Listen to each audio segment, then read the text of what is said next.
Bueno,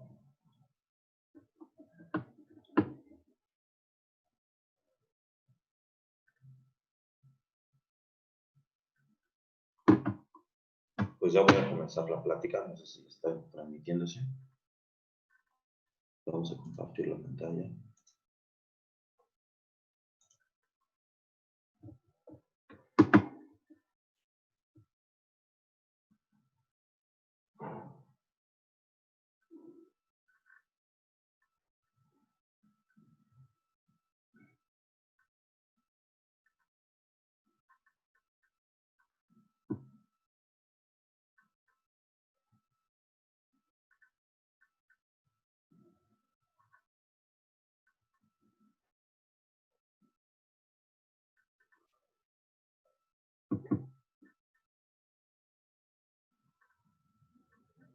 Hola a todos, ¿cómo están? Mi nombre es Jesús Espina Ortiz. Soy originario aquí de Oaxaca, de Juárez. Mis padres de la Mixteca, yo también ahí crecí. Y pues mi trabajo se relaciona en gran parte al tema de la investigación sobre provincias mezcaleras, que son un término acuñado por Daniela de Macié hace ya más de 5 o 6 años. Es el trabajo que llevo haciendo por mucho tiempo y me lo compartió más o menos hace 6 años junto con el Club Mezcal de la Ciudad de México, donde nos juntábamos a hablar sobre mezcal y sobre todo el mundo que esto engloba, ¿no? Esta disciplina tan compleja y tan diversa, que también tiene que ver mucho con el conocimiento de México, con el amor a México, con la pasión que se le puede llegar a tener a todo lo que nos rodea, como desde la parte gastronómica, la parte biocultural, ecosistémica, gustativa, ¿no? Y obviamente lo que nos provoca el mezcal, estas sensaciones de mezcalización que hace que te enamores y te inundes más de toda esta cultura tan bonita que es del maguey. Entonces, esta presentación, esta plática que voy a dar a continuación, se llama Características de las provincias mezcaleras, y a partir de la relación y colaboración intelectual con Daniel, me dio casi la tarea, ¿no? De poder seguir este trabajo. Él tuvo que salir de México, ya lleva bastante tiempo fuera de México, y pues estar fuera de México y no estar en el campo o estar relacionado o más cerca del tema del mezcal, pues es difícil llevar a cabo este tipo de trabajos. Entonces, la relación de amistad y hermandad que hay con él me permitió poder aportar también a este término, a este concepto de provincia mezcalera. Y a continuación voy a explicarles de qué va esta plática y vamos a comenzar.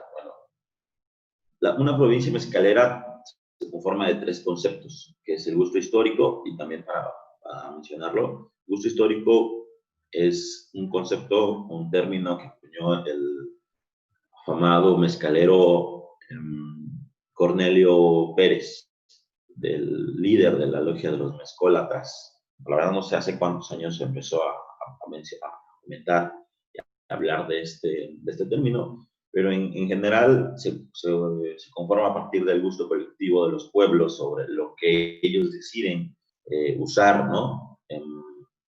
Consumir. Un gusto histórico no solamente se define hacia el mezcal, sino también hacia la gastronomía, hacia la música, hacia toda su cultura, ¿no? Obviamente textiles, incluso arquitectura, su modus de vida, ¿no? Su cultura en sí no puede ser una cultura sin dejar de ser colectiva. Y el gusto, por hablar de algo que al final consumimos con el sistema gustativo boca-nariz, se menciona el término gusto colectivo, ¿no? O, gusto histórico. Lo conforman pues la gastronomía, las tradiciones, los pueblos y las etnias. Y otra parte es la parte de las técnicas, o sea, qué materiales, procesos, recetas, herencias e innovación se pueden ir generando a lo largo de los años, a lo largo de los siglos, y cómo se van heredando de generación en generación.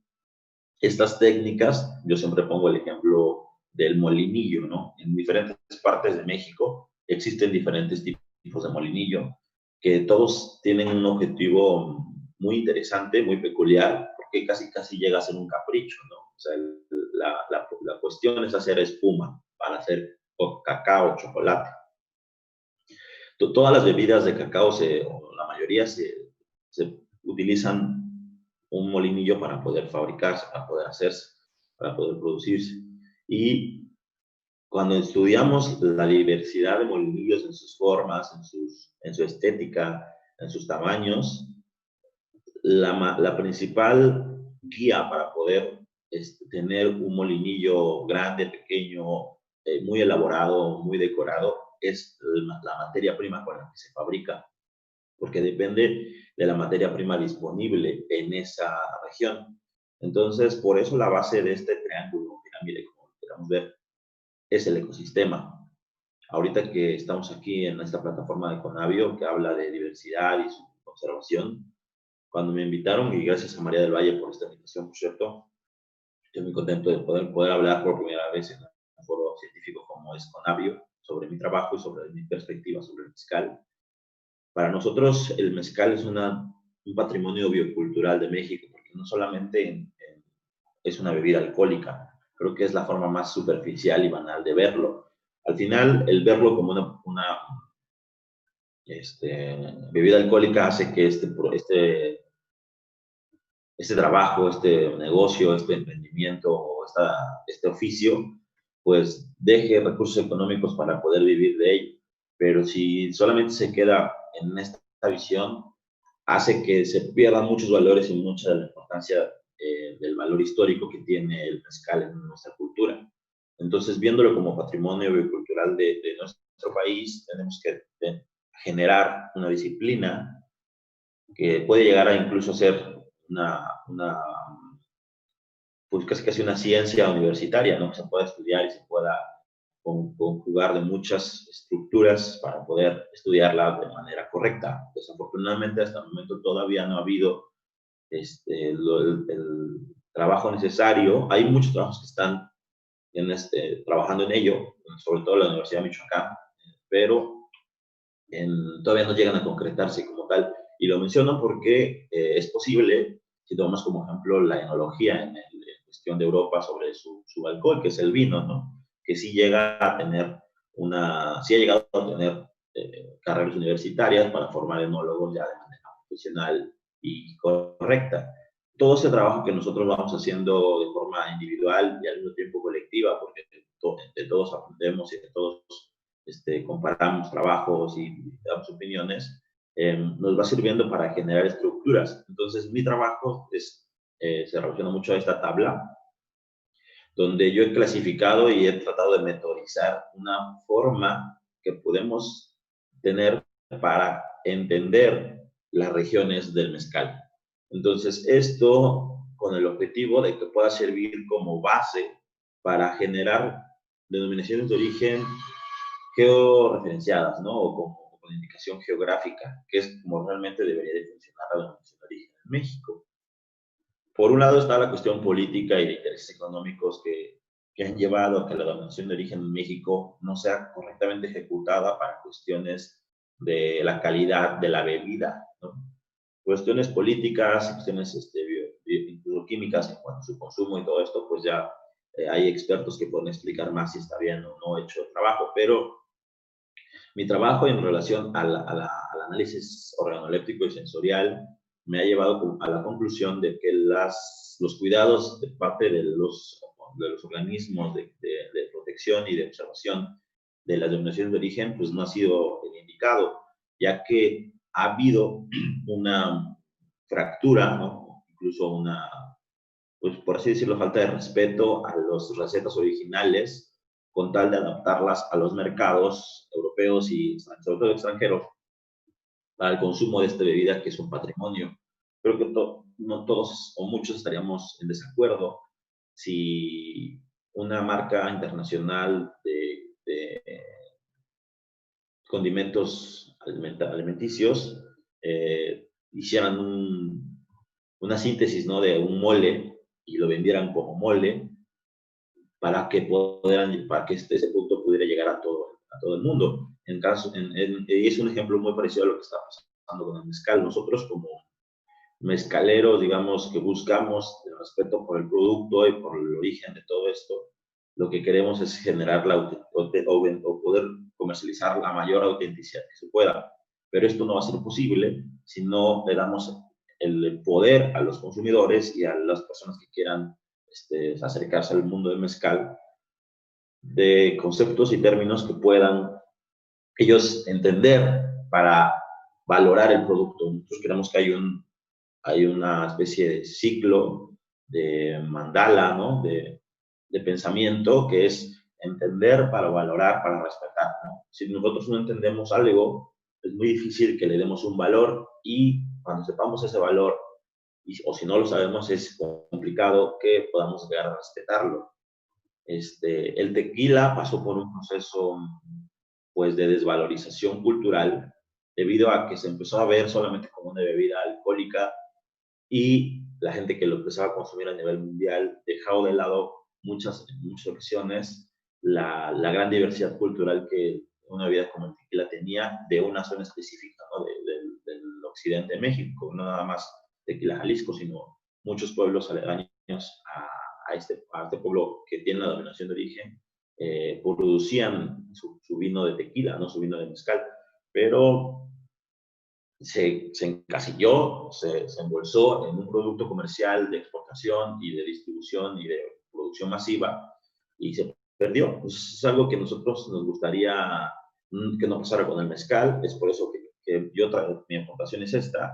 Y al hablar de ecosistema, pues hablamos de todo lo que se tiene que ver con la diversidad de la región, los recursos aprovechables, o sea, qué se puede utilizar para hacer mezcal, el tipo de suelos, que le dan un perfil aromático muy particular a los agaves y a los mezcales, la ubicación, el clima y la geografía, que básicamente esto es lo que nos da también a la vez pues las materias primas y los ingredientes con los que se van configurando los gustos históricos.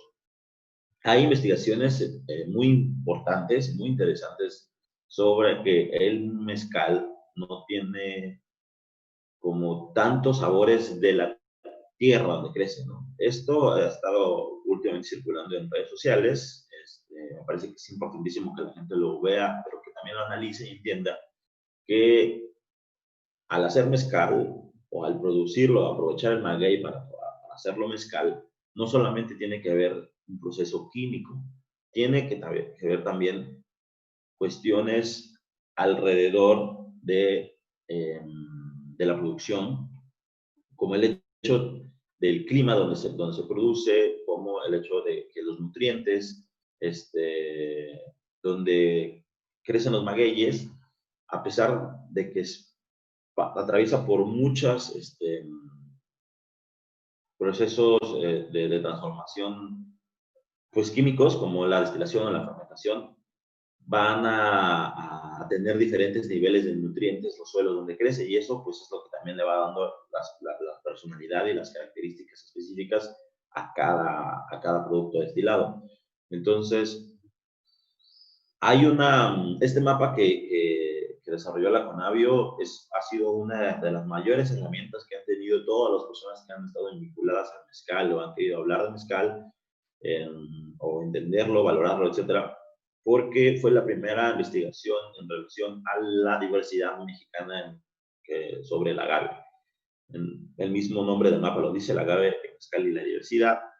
Hay otros dos mapas que también ha publicado la Conavio en relación a esto, pero ha sido también desde mi punto de vista, a veces una herramienta de doble filo porque le da un empoderamiento a cualquier persona que tenga una botella de mezcal en la mano para hablar de mezcal. No digo con esto que está mal que suceda, solamente que a veces existe un poco de desinformación y que se tapa con este mapa para parecer que hay un conocimiento profundo y ha habido a través de esta desinformación pues una existencia, una acumulación de diferentes marcas y proyectos de mezcal que a veces no han contribuido tanto a la conservación del patrimonio cultural, sino se han encargado de justamente lo que mencionaba anteriormente, de vender un producto comercial embarrado un poquito de esta riqueza mexicana y el folclore de su diversidad, ¿no? Entonces, lo que tratamos de hacer con nosotros como Archivo Maguey, que es el proyecto que yo represento, pues es tratar de promover la mayor cantidad de información que se pueda alrededor de cada mezcal y cada región. Entonces, este mapa, si lo comparamos con la denominación de origen existente en México, nos podemos dar una idea de que la existencia de magueyes en México ha como hecho efectiva esta frase muy mexicana de que si del cielo te caen limones, haz limonada, ¿no? Porque si en este caso sería, si de la tierra salen magueyes, pues haz mezcal, ¿no? O destila el maguey.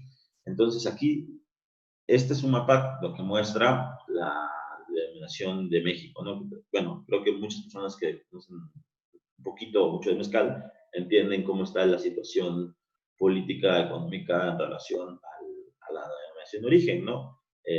Hay solamente ciertos estados con denominación de origen que están en color rojo y en color verde están los colores, perdón, los estados de la República donde se hace mezcal, pero donde se tiene conocimiento de la existencia de destilados de agave, pero que no tienen denominaciones de origen de mezcal. Tendrán, por ejemplo, en el caso de tequila, pues en el caso de Jalisco con la denominación de origen tequila, o la denominación de origen Bacanora en Sonora, o Raicilla también en esta región del Bajío Occidente. Pero si hacemos esta comparación de juxtaposición de los pueblos donde se produce, tengan o no denominación de origen, pero se produce un destilado de agave en color verde y rojo de contorno, podemos ver que el mapa de la Conavio confirma, ¿no?, la existencia de magueyes en esas regiones. Entonces, la diversidad que existe atrás del mezcal es la mayor diversidad que existe en cualquier otro alcohol. En el caso del vino, hay aproximadamente más de 1800 cepas, pero hay una sola especie, que es la Vinus vinifera. En el caso del maguey, hay más de 64 magueyes y alrededor de 12, 14 agaves con el conocimiento de su potencial para producir azúcares para que podamos destilarlos. Y nada más tiene que ver la especie, sino al yo mencionar magueyes y agaves en diferentes cantidades, nos hace entender que la mayor diversidad que existe detrás del mezcal, a pesar de que la diversidad biológica es importante, la mayor diversidad que hay detrás del mezcal es la de etnias. Entonces, hay muchas etnias, incluso en Oaxaca, entre Mixteca Baja y Mixteca Alta, siendo una sola región, existen diferentes etnias, diferentes formas de entender su ecosistema y, por lo tanto, desemboca en diferentes técnicas para producirse.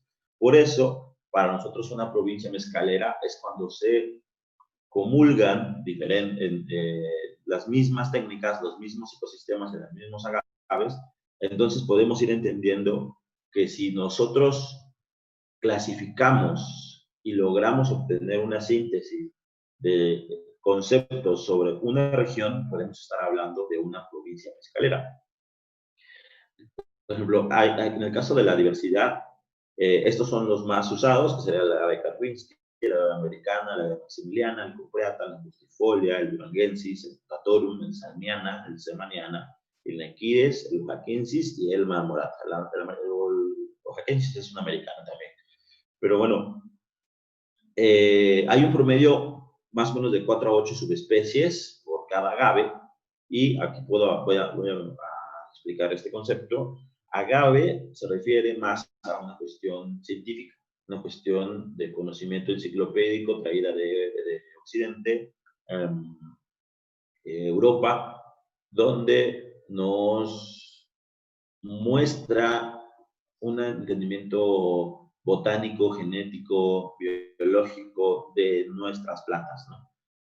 Hechos con método científico para su clasificación. Por eso muchos de las especies clasificadas en México, bueno, que trajo el concepto, que generó el concepto de agave fue Carlos Linneo. Agave se refiere a algo griego, a una de griega que significa admirable, y por la sorpresa y y pues entendimiento de la importancia de la planta maguey, bueno, la planta, como lo llamara en cada pueblo, en el caso de la Mixteca, por ejemplo, era Yavi, en la Zapoteca era Doba, en la Azteca Mexica era Metl, y como la gente conquistadora cuando llegó antes de que llegara Carlos I a México, llega al Caribe y a los salvos le decían magueyes o maguey. La gente que viaja hacia el norte, llegando a México, del Caribe hacia arriba, hacia Norteamérica, empieza a ver la gran diversidad de magueyes que hay en México, bueno, de plantas como estas que hay en México, y dicen, pues es como el maguey que había allá atrás, ¿no? Entonces, ahí se queda como este concepto, solamente para hacer un hincapié aquí en que maguey no es una palabra mexicana, o bueno, de la región mesoamericana de México, sino es una palabra del Caribe que exportan algunos conquistadores que llegan previamente a Carlos Linneo, y él pues le pone el término de agave, ¿no? Y por eso el agave Karwinski, por ejemplo, tiene el nombre el apellido de un botánico que lo clasificó, igual que por ejemplo, el Potatorum suc, ¿no? Suc era otro, etcétera. Bueno, y maguey, o esta planta, se refiere más hacia una cuestión de clasificación, pues, por etnia. Cada etnia puede clasificar sus plantas, sus piedras, sus tierras, sus cielos, su forma de verse, etcétera, como ellos lo han decidido a partir de siglos de existencia. Entonces, normalmente lo clasifican por cómo se ve, o por para qué sirve, cómo lo usan, ¿no?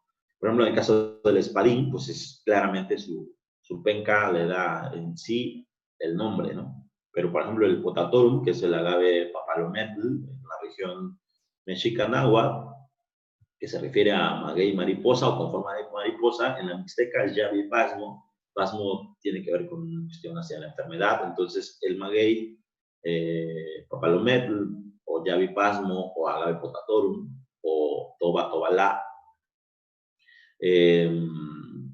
sirve mucho para cuestiones de inflamación, o sea, cuando te pegas o en el campo, o tienes dolores en el estómago, etcétera. La gente en la medicina tradicional utiliza la penca del maguey para ponérselas como si fuera sábila, te lo pones en la piel, se calienta y se queda ahí ayudando a reducir la inflamación y el dolor. Entonces, cada pueblo lo va entendiendo como ellos van usándolo.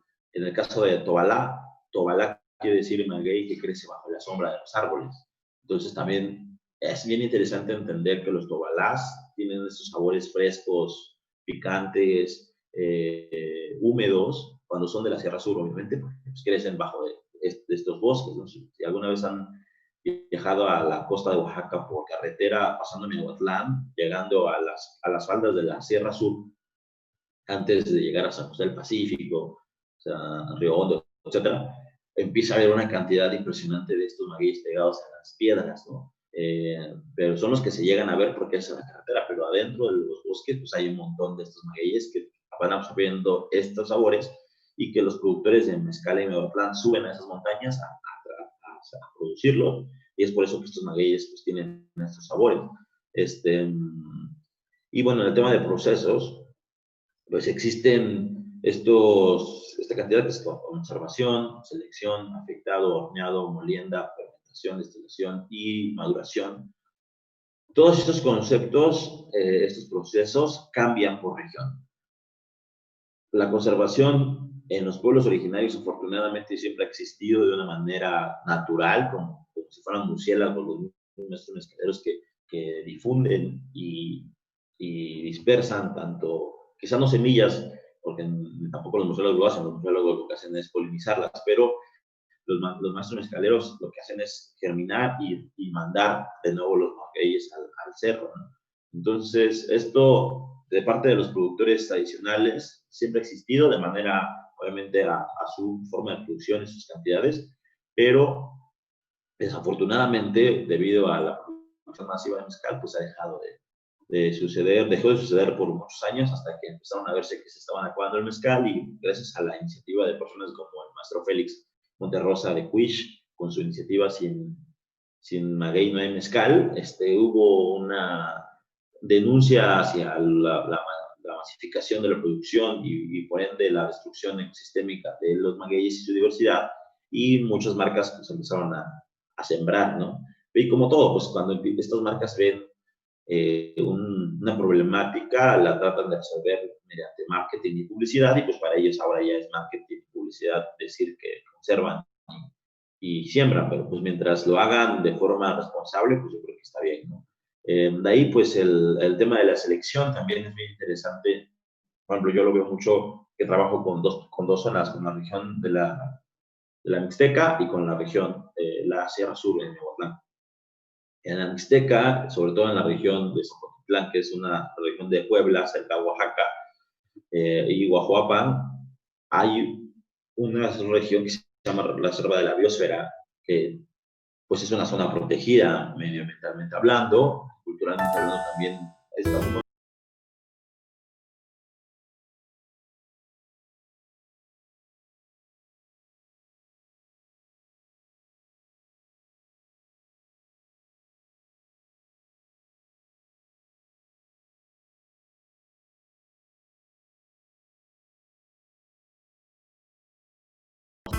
Pues es mucho más cuidada su selección porque tienen que seleccionar magueyes maduros y les dejan cortar ciertas cantidades de magueyes por persona. Entonces esto hace que su conservación y su selección sea un poquito más cuidada, ¿no? En la Sierra Sur, al poder sembrar maguey de forma campesina, como le llamamos nosotros, o sea, no es monocultivo, sino hay una relación entre el maguey y el campo, la selección a veces también puede ser cuidada al tener grandes cantidades, pero lo que la gente trata de aprovechar pues es la materia prima lo suficientemente para poder vivir de lo que siembra.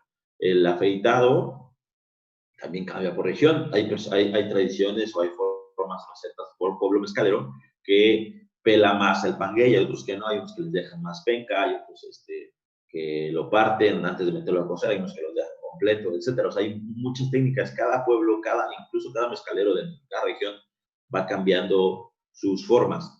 Me gustaría pasar ahora a explicar un poquito más sobre el proceso mediante esta técnica, mediante esta pantalla, porque aquí se ve la diversidad que hay en cuanto a la fermentación, a la molienda y a los alambiques de destilación. Entonces, como les mencionaba en esta, en esta tabla, los materiales que se utilizan para hacer mezcal están definidos por su ecosistema. Entonces, el ejemplo, el más común que yo siempre doy es el tema de la fermentación en cuero de vaca que hace en un pueblo aquí en Oaxaca que se llama Izcatlán, del querido para todos maestro Amando Alvarado, del cual todos hemos aprendido la importancia de conservar esta receta ancestral de fermentación. Y muchas veces, o sea, yo eso no lo aprendí con Amando, lo aprendí más en la región del desierto, en la Mixteca, porque también se fermentaba en cuero antes ahí. Decían que antes ocupaban cueros de vaca porque no tenían madera aprovechable para hacer tinas de fermentación. En el caso de Amando, él podrá algún día platicar mejor de esto. Yo lo que entiendo con su trabajo es que él lo hace por temas de tradición, porque en su pueblo hay mucha madera, ¿no? Hay mucho encino. Entonces, los ecosistemas van definiendo a lo largo de los años cómo puedes utilizar o qué puedes utilizar para hacer tu trabajo, ¿no? De destilación.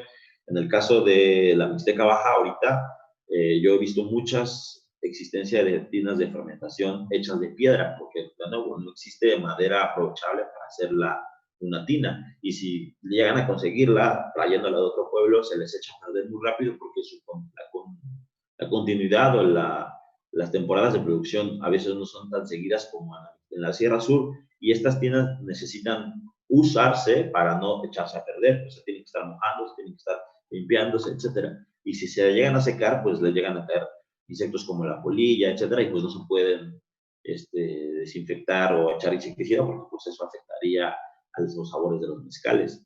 Igual el tema de la molienda, o sea, hay personas que no tienen pues animales como burros, como toros, como caballos, y por tradición pues lo han hecho a mano, ¿no? A mazo.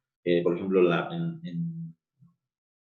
en Minas no es que no tengan estos animales, ellos también lo hacen por tema de tradición, ¿no?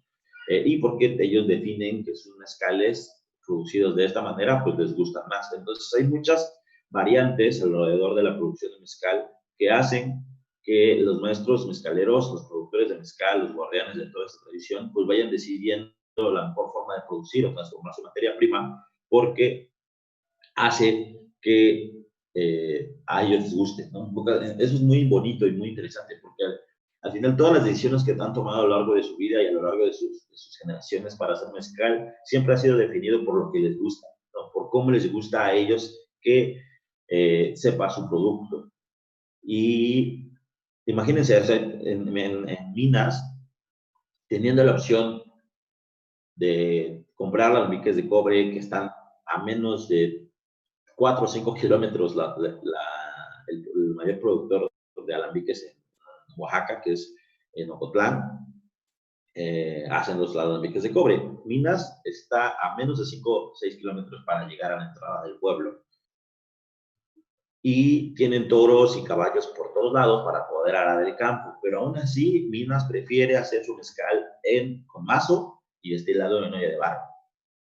Entonces, si se tratara por un tema de conveniencia económica, solamente, exclusivamente por esto, pues lo hicieran en cobre y lo hicieran con taona, porque pues reduce la cantidad de personal, hace que sea más fácil producirlo, un poco más fácil, un poco, es que gran cosa, pero pues el trabajo manual de la molienda es muy pesado, se requieren muchas horas de trabajo, hombres pues verdaderamente fuertes, sanos, y que aparte de la producción en alambique de cobre hace rendir más el maguey, pero no, ellos prefieren su tradición, prefieren lo que a ellos les gusta, prefieren los sabores que han heredado y han transformado a lo largo de muchos años en sus pueblos. Entonces, ahí es donde yo digo, ¿por qué es tan difícil que los productores grandes y las marcas grandes de mezcal no entiendan que lo que más se tiene que proteger en el mezcal es el gusto histórico, es lo que a la gente le gusta? Y por eso, cuando sale un mezcal fuera de México, lo que queremos que pase es que se lleven la autenticidad del pueblo que lo produjo destilado en una botella, ¿no? Entonces, aquí en esta tabla, quiero cerrar el ciclo en relación a la explicación de la provincia mezcalera, porque así como podemos ir clasificando los conocimientos y las técnicas y ecosistemas que existen en ciertas regiones, también lo podemos ir haciendo por mezcal. Esto, con el tiempo y a lo largo de los años, pues vamos a poder ir clasificando y entendiendo mejor a qué debes ir sabiendo ciertos mezcales producidos en ciertas regiones. Esto para nada busca la estandarización de los mezcales, porque creo que la diversidad que va aportando también cada productor por su mano, por su sazón, pues es algo muy interesante, pero es muy difícil de distinguirlo. O sea, tienes que tener un paladar verdaderamente entrenado para poder decir, este mezcal de Miahuatlán es en mi caso, por ejemplo, de Mencho Cortés, ¿no? O sea, es muy difícil.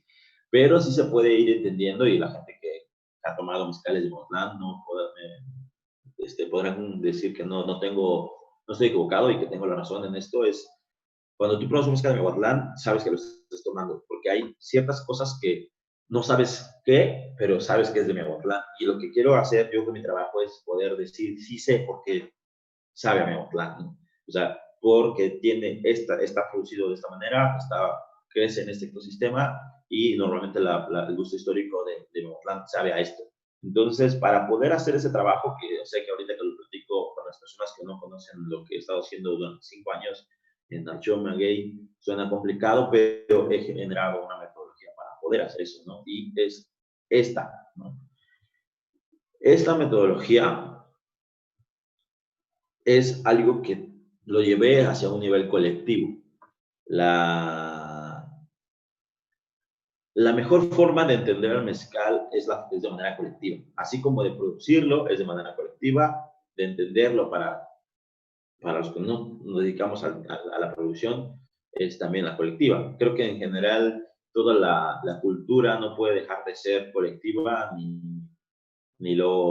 nunca se ha podido generar sin colectividad y no se va a poder seguir haciendo sin colectividad. Entonces, esta metodología lo que busca es generar gráficas aromáticas y gustativas de los mezcales que vamos probando en archivo a través de las catas que hacemos, para que el día de mañana, ojalá sean 5 años, siempre digo 5 años, pero he dicho 5 años desde que empecé haciéndolo, entonces todavía no sé cuándo lo voy a publicar, ojalá sea antes de que me muera, para que pueda existir este registro. Y hasta el momento tenemos aproximadamente 500 a 600 registros de personas que han hecho estas catas de todas partes del mundo, de todas latitudes, de todas longitudes, todas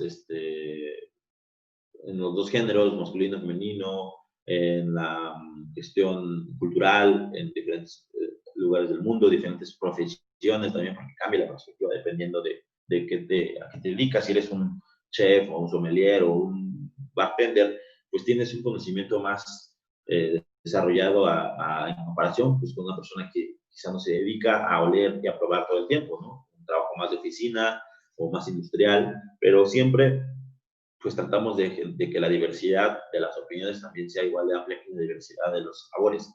Entonces, con estas tablas hemos logrado generar mapeos organolépticos de los magueyes que más se producen en Oaxaca, que sería el Karwinski, con toda su diversidad de magueyes, el Samaniana, el Portorum, el Americana y el Angustifolia. El Marmorata también lo tenemos, pero lo tenemos en más cantidad porque es más difícil poder tener tempestade todo el tiempo, ¿no? Entonces, estos son los 5 que más aprovechamos, que más utilizamos para hacer estos mapeos y con el fin de que en algún momento de la historia podamos, así como se habla de los vinos, de que cierto vino de cierta denominación de origen sabe a esto, sabe a tal cosa, podamos llegar a decir el Karwinski de Miahuatlán tiene notas húmedas, terrosas, herbales, ¿no? Quizás sé que puede ser muy estandarizado, pero obviamente va a tener sus notas particulares, pero lo que queremos evitar es que nos vendan gato por liebre, ¿no? Por así decirlo, y el día de mañana, cuando ya no haya la cantidad suficiente de magueyes, y te vendan un espadín o cualquier mezcal, incluso con alcohol de caña o de otra región, etcétera, que te digan que es Karwinski de Miahuatlán. O sea, entonces, si no sabe a estas características organolépticas que se han hecho por muchos años, pues es la mejor forma de revelar la verdad detrás de ese destilado que te vendan en algún momento, ¿no? Entonces, para poder hacer esto efectivo, tenemos que cumplir una regla de oro. Y esa regla de oro es la más difícil de cumplir, que creo que estoy casi seguro que estamos a punto de perderla. Y es que ningún mezcal llamado mezcal se pueda producir con materia prima de otra región. Eso es lo más difícil de hacer y lo peor y el problema más grave que estamos teniendo ahorita. Personas que me estén viendo que estén relacionadas a la producción de mezcal, a la producción de maguey, quizá me van a odiar, porque yo sé que al final mucho del negocio detrás del maguey pues, es producirlo y venderlo a zonas productoras donde se hace mezcal. Pero pues no, pues ¿qué podemos hacer, no? O sea, imagínense con el champán, ¿no? En Francia. Materia prima que no crece en champán no es champán, ¿no? Producto alcohólico que se haga fuera de champán, que quiera llamarse champán, no puede llamarse champán. Entonces, si nosotros queremos, hace unas semanas me preguntaban en una conferencia igual para una empresa que se llama Cultura Mezcal, que se dedica a la distribución de la cultura y el producto destilado de agave mezcal también en Europa, sobre cuál era el futuro o cuál era el futuro del mezcal. Yo creo que el futuro del mezcal tiene que ser el coleccionismo. El coleccionismo de destilados, todas sus expresiones, como le queramos llamar a lo que hacemos en embotellado. Y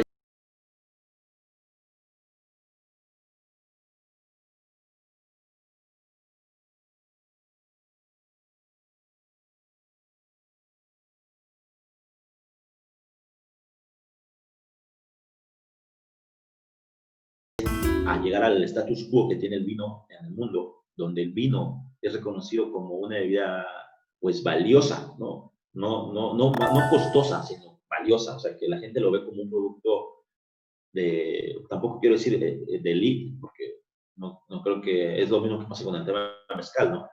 Hay producciones, por ejemplo, de Tepestate, 30 años, que se hacen 10 litros bajo procedimientos completamente artesanales y de herencias de más de 4 o 5 generaciones, y eso es valiosísimo, pero quizá no es costoso. Quizás si tú llegas a encontrarlo en un pueblo, te va a costar 200, 300 pesos, pero imagínense si eso le diéramos el valor que tiene en comparación con vinos que tienen igual un conocimiento de muchas generaciones y de muchos años de alineamiento, y que llega a costar miles de dólares, ¿no? Entonces, lo que queremos es llegar a esa valorización del producto por su proceso y por el entendimiento de su origen. Para poder hacer esto, también desarrollamos esta segunda metodología, que es un análisis de la complejidad del mezcal y de la permanencia aromática. Esta es más que nada una herramienta de conocimiento de tu propio mezcal, el que tienes en tu casa, ¿no? Pues de poder ir clasificando y ver cómo puede ir evolucionando el mezcal a lo largo de los años por la maduración, pero también cómo tu paladar puede ir evolucionando, porque al tener una metodología donde se puede ir grabando, anotando lo que tú percibiste y después volver a aplicarla con el mismo mezcal 1 año, 2 años después o 6 meses después y compararlas, puedes ir, vas capacitándote, vas entendiendo más tanto tu olfato como tu gusto, como tu percepción aromática, o perdón, tu percepción organoléptica sobre el destilado. Entonces, hasta aquí quedamos. Vamos a empezar a contestar algunas preguntas que nos hayan hecho. Y, a ver, comenzamos. Eduardo Quintanar dice, ¿cuál es el concepto de pueblo que se usa? ¿Cuál es su fuente bibliográfica? ¿Por qué no se considera cosmovisión? Pues como fuente bibliográfica en cuanto a la definición de pueblo, realmente creo que no necesito una, o sea, yo la he formulado solo, o sea, soy una persona que viene pues, de origen étnico, de origen indígena, y pueblo lo consideramos pues el lugar donde nosotros nacemos, donde nosotros crecemos y que nos define, que define nuestro contexto cultural. Cosmovisión, ¿por qué no lo agrego? Tienes mucha razón, no lo había considerado, así de sencillo, ¿no? Pero definitivamente es parte fundamental. Pues cosmovisión lo podemos ver de muchos aspectos, desde un punto de vista más hacia una visión, pues, de creencias, ¿no? O sea, como, por ejemplo, en el caso de la Mixteca, hay un pueblo donde no dejan entrar a las mujeres que están menstruando o embarazadas cerca de la fermentación, porque dicen que se corta la fermentación. Imagínense, ¿no? O sea, eso no lo podemos ni siquiera juzgar porque es una creencia, es una cosmovisión de ese pueblo, quizás sí machista y negativa, yo desde mi punto de vista, pero no podemos llegar y si voy con mi esposa, por ejemplo, y lo cuento porque yo iba con mi esposa embarazada, llegamos a ese palenque y la entrada la pararon y fue así de casi, tú no puedes pasar porque estás embarazada y vas a echar a perder mi mezcal. Nosotros no nos ofendimos para nada, realmente sí nos sorprendimos, pero entendimos y mi esposa pues se quedó en la entrada. Entonces, yo traté de estar el menos tiempo que pude en ese palenque porque pues, no podía dejar a mi esposa en la entrada. Saludé, hice algunas preguntas y me salí, ¿no?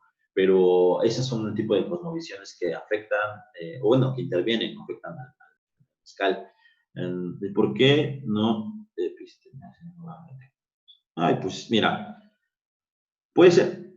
O sea, yo no soy científico, ¿no? Yo estudié diseño integral, por eso mi trabajo se relaciona hacia las gráficas, hacia las metodologías, pero no utilizo métodos científicos para mi investigación, por eso no la considero una investigación científica, es una aportación para clasificar, o sea, esta herramienta es una herramienta, esto se puede imprimir en una ficha donde tú puedes ir recolectando información y que al final es igual de valiosa, ¿no? Porque son datos verdaderos sobre cómo ciertos pueblos de Miahuatlán, por ejemplo, si hiciéramos una ruta de mezcal en Miahuatlán, de la Chihuiz, San Juan de la Pila, Miahuatlán en sí, como pueblo, o sea, Miahuatlán, Porfirio Díaz, o Tecolote, etcétera, pues comparten técnicas, comparten regiones, comparten usos y costumbres, comparten uso histórico y por lo tanto se puede considerar una provincia pescadera. O sea, la cuestión es ir clasificando y recabando esta información de forma, repito, de forma colectiva. Yo no tengo pues, muchas veces el tiempo, tampoco el dinero, ni el apoyo de una fundación o organismo como la Conavio o como nadie para poder hacer mi investigación. Lo he hecho desde mi propio esfuerzo, mi propio tiempo, dinero, etcétera. Entonces, creo que si esto se hiciera de manera colectiva, pudiéramos llegar mucho más lejos. A veces, quizá lo que no nos permite construir esto, pues es pues el celo por lo aprendido, ¿no? Yo por eso mismo hablo y comparto todo esto. O sea, porque yo no creo que no existe el conocimiento si no se comparte. Entonces, pues la cuestión de episteme y técnicas, pues no sé. Quizás es cosa de estudiarlo y ver si lo puedo cambiar.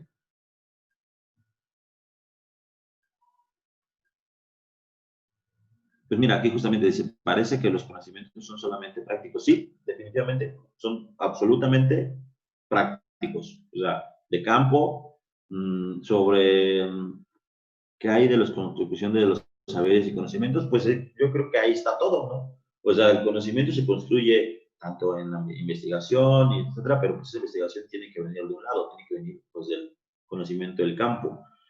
A todo lo que estoy mencionando ahorita y lo que yo menciono en mis catas y en mis pláticas es conocimiento que he aprendido de los maestros mezcaleros, de mi papá, de mi abuelo, pero también en la práctica, o sea, conclusiones mías en relación a cómo observo yo el mundo. Y aquí sí voy a mencionar algo muy especial, o sea, no existe una academia del mezcal. Entonces, no podemos decir que para hablar de mezcal necesites una licenciatura o un título de mezcalero porque no existe. O sea, justamente estamos construyéndole, así como antes de que existiera el título de medicina o no sé, de ingeniero y arquitecto, pues hubo oficios que la construyeron y la definieron a partir también de muchos científicos, investigadores, etcétera, pero pues estamos en esta etapa, en el tema del mezcal, ¿no? De la construcción de esos conocimientos. A ver, aquí dice, ¿cuál especie de maguey es la menos fuerte en su sabor? ¿En qué región de México? Gracias. Pues mira, para poderme contestar su pregunta tendría que haber recorrido todo México y todavía no lo he hecho. Ojalá lo haga algún día, ¿no?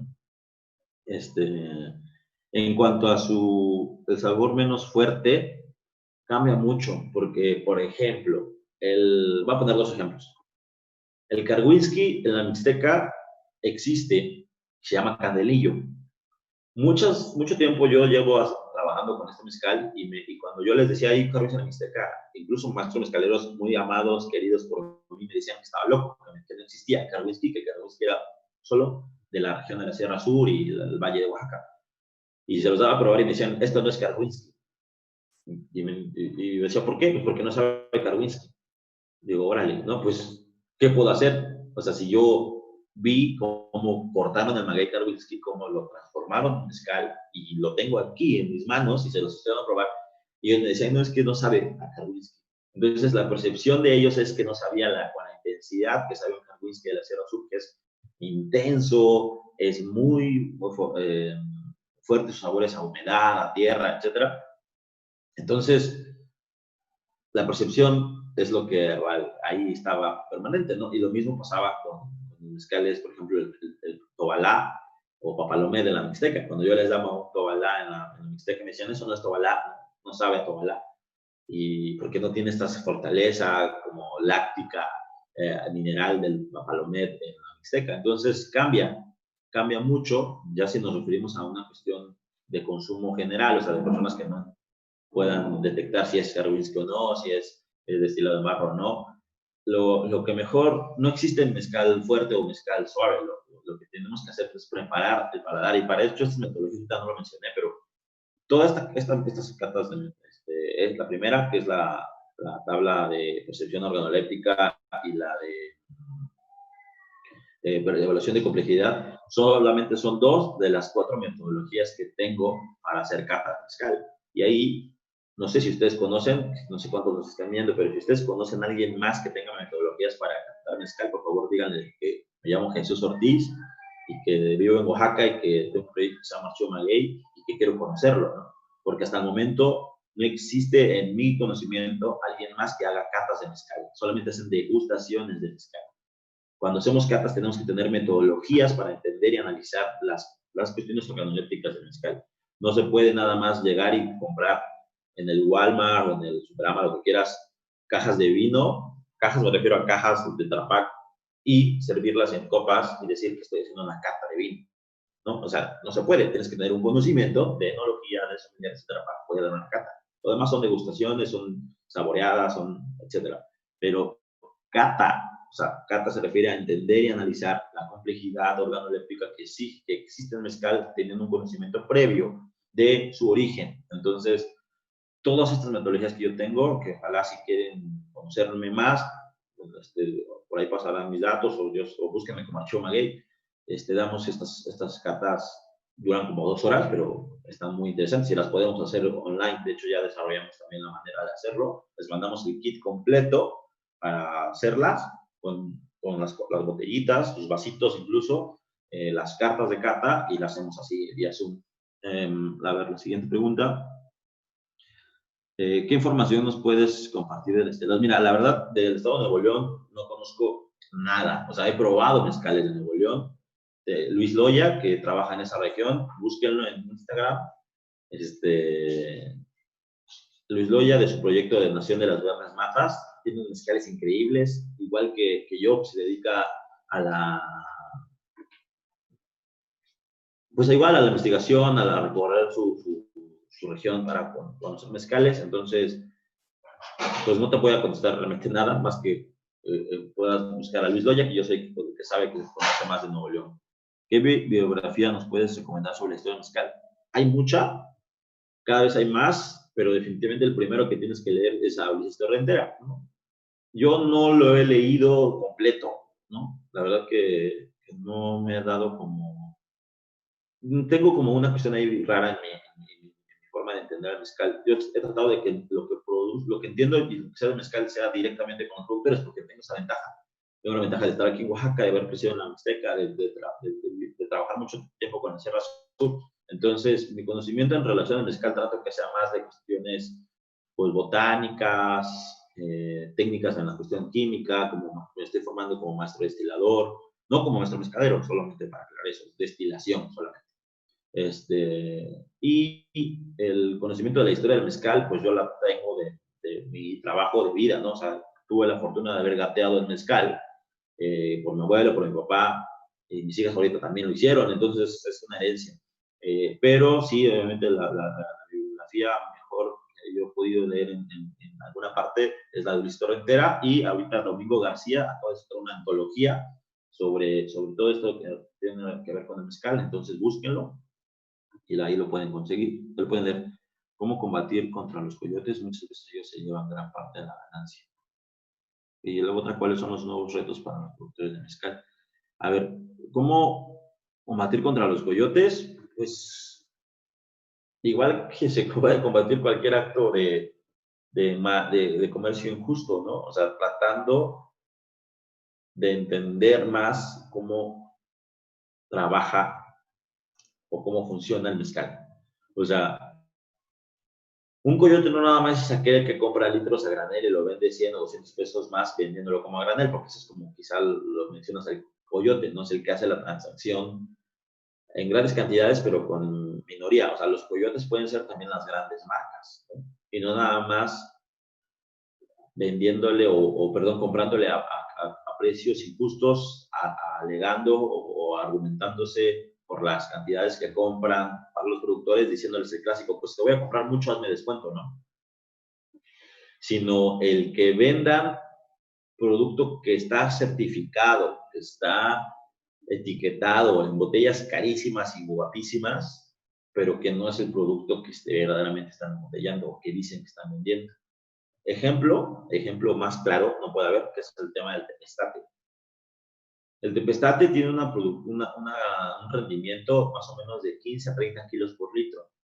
Depende de la región, depende también del cuidado de la planta, el clima, que haya en el momento de la producción, etc. Muchas variantes, pero es un promedio de 15 a 30 kilos por litro. Y tarda entre 15 hasta 30 años en crecer. Imagínense cuántos magueyes de 25 años necesitan producir para hacer 1000 litros, ¿no? Y 1000 es poco. hay producciones de 10,000 cada 6 meses que dicen hacerse. Entonces, aquí mi conclusión es, o están cometiendo un ecocidio o están vendiendo gato por liebre. No con esto quiere decir que haya personas que no tengan tepetate sembrado. Hay marcas como Herencia de los Sánchez, por ejemplo, o la familia Parada, de Tania Parada, que tiene producciones o cantidades de mezcal, de tepestates muy grandes, ¿no? O también en Mazatlán están sembrando mucho los macubichos, por ejemplo. Están sembrando mucho tepestate. En Albarrás también están empezando a sembrar, pero todavía son magueyes muy maduros. Entonces, yo he visto producciones de 500, de 900 litros que digo, ok, es entendible. Hay personas que tienen tepestates guardados por muchos años, ya destilados, y los van sacando poco a poco, pero hay marcas que nacen de la noche a la mañana, que no tienen un productor de mezcal detrás consolidado y nada más es una marca que tiene mucha inversión, mucho capital, y te llega con una botella súper bonita y te dice que este pestate te lo quieren vender en 4,000, en 3,000 pesos, ¿no? Entonces, la mejor manera de ver esto es pues, la etiqueta, ¿no? Y decir, hiciste 10,000 litros de tepestate, guau, ¿no? Si hiciste 1,000 litros de tepestate, ¿cada cuánto, no? O sea, es conocer, o sea, no puedes saber de la noche a la mañana todas estas cosas, es cosa de ir investigando, si te interesa y te gusta el mezcal, pues es ir nutriéndote de información, entendiendo, sacar todas las conclusiones de cómo puedes ir entendiendo mejor el producto y esa es la mejor manera, el conocimiento es la mejor manera. ¿Y cuáles son los nuevos retos para los productores de mezcal? Pues hay muchos.